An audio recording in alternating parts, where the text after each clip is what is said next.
کا۔ ماں باپ تو ماں باپ ہوتے ہیں، یہ تو میں نے باپ کے بارے میں بتایا۔ ماں، اللہ اکبر، ماں کیسی ہستی ہوتی ہے، سبحان اللہ، زور سے بولو ذرا، زور سبحان اللہ۔ امام جلال الدین سیوطی المتوفا 911 ہجری، ان کی ایک بڑی مشہور کتاب ہے شرح الصدور، اس کے اندر انہوں نے ایک جوان کا واقعہ لکھا ہے۔ لڑکے کا نام عثمان تھا، وہ اپنی ماں کا بڑا فرما بردار تھا۔ قضاء الہی، بہرحال وقت آنا ہے، ماں فوت ہو گئی، ماں کا انتقال ہو گیا۔ نوجوان لڑکا اداس اداس رہنے لگا، وہ چہرہ جو گلاب کی طرح کھلا کرتا تھا مرجھا سا گیا وہ چہرہ، وہ اس کے لب جن پہ مسکراہٹ کھیلتی تھی غمگین رہنے لگے وہ لب، آنکھوں سے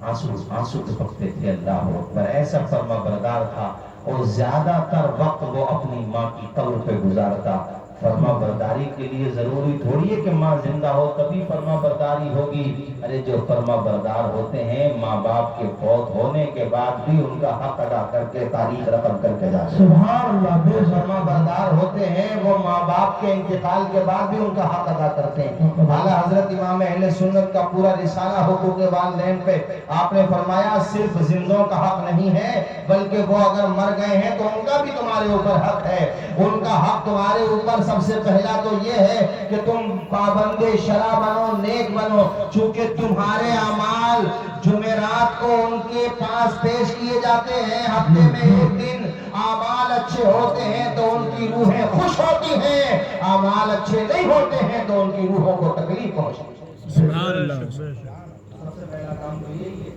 اپنے مرحومین کو خوش کرنے کے لیے کہ ہم لوگ نیک بنیں، اور آپ نے لکھا کہ اور دوسرا حق یہ ہے کہ اپنے مرحومین کے لیے، اپنے ماں باپ کے لیے زیادہ سے زیادہ ثواب پہنچاتے رہو۔ یہ جس لڑکے کی میں داستان بتا رہا ہوں، امام جلال الدین سیوطی نے لکھا کہ یہ لڑکا بہرحال یعنی ہر قیمت پر ہفتے میں ایک دن تو ماں کی قبر پہ جاتا ہی تھا۔ اے غنیمت نگر کے میرے دینی بھائیو، پہلے جیب پہ ہاتھ رکھ کے بتاؤ تمہیں کتنے ہفتے گزر چکے ہیں اپنا چہرہ ماں کی قبر کو دکھائے ہوئے ہیں؟ تمہیں کتنے مہینے گزر چکے ہیں صرف قبرستان کے پاس سے یوں ہی گزر جاتے ہو؟ ایسا بھی نہیں کہ ایک سائیڈ سے لے کے دوسری سائیڈ تک تھوڑے قدم کی رفتار آہستہ کر لو، موٹر سائیکل پہ جا رہے ہو تو اس کی رفتار آہستہ کر لو، اس سائیڈ سے لے کے اس سائیڈ تک 3 مرتبہ سورہ اخلاص پڑھ لو، قل هو اللہ احد اللہ الصمد لم یلد ولم یولد ولم یکن له کفوا احد، سبحان اس کو 3 مرتبہ پڑھ لو، اور دل ہی دل میں نیت کرو مالک میں نے جو پڑھا ہے ان تمام مرحومین مرحومات کو اس کا ثواب عطا کر دے گا۔ میرے بھائیو اتنا بھی ہم نہیں کر سکتے؟ بتاؤ مجھے کتنے لوگ، میں یقین کے ساتھ کہہ رہا ہوں، ایسے بیٹھے ہوں گے جنہیں 1 مہینے سے زیادہ گزر گیا ہوگا، ارے تمہیں تو ان کی یاد نہیں آتی، مگر تمہارے مرحومین تمہاری راہیں تکتے ہیں، تمہارا انتظار دیکھتے ہیں، وہ کسی اور کو دیکھتے ہیں کہ وہ اپنی ماں کی قبر پہ آیا، اپنے ابا کی قبر پہ آیا، اپنے بھائی کی قبر پہ آیا، اپنے بہن کی قبر پہ آیا، بیوی کی قبر پہ آیا، وہ جو اور دیگر ارواح ہیں، دوسری روحیں ہیں، وہ دیکھتے ہیں اور حسرت سے سوچتے ہیں کہ کاش ہمارا بھی کوئی آتا،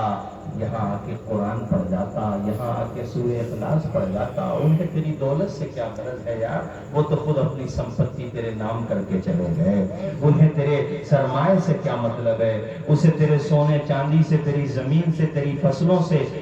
تیری مالیت سے انہیں کیا لینا دینا، وہ تو خود اپنے پہنے ہوئے کپڑے اتار کے چلے گئے، ساتھ میں کفن کے 3 کپڑے لے گئے ہیں، مرد ہیں تو، عورت ہے تو کفن کے 5 کپڑے، کچھ بھی لے کے نہیں گئے۔ انہیں اگر اب ضرورت ہے تو قرآن کی تلاوت کی ضرورت ہے، انہیں اب اگر ضرورت ہے رسالے ثواب کی ضرورت ہے، انہیں اب اگر ضرورت ہے زیادہ سے زیادہ ان کے حق میں نیکیاں کرو اس بات کی ضرورت ہے۔ تم تو ان کے پاس جاتے تک نہیں، اور صاحبو جایا کرو ہفتے میں کم از کم جمعرات کے دن، پیر کے دن، جمعے کے دن، اللہ جس دن بھی توفیق دے، جو بھی دن تمہیں میسر آئے، جاؤ ان کی قبر پہ کچھ گلاب کے پھول لے جاؤ، اللہ بھلا کرے بیری کے پتے ڈال دو، بیری کے پتے گلاب کے پھول دستیاب نہ ہو سکے، اگر قبر پہ گھاس زیادہ بڑی نہیں ہے اس کو کاٹو مت، علماء نے منع کہا ہے، منع لکھا ہے، اس لیے کہ جب تک وہ گھاس تر رہتی ہے اللہ کا ذکر کرتی ہے، اور اللہ کے ذکر سے میت کو سکون ملا کرتا ہے۔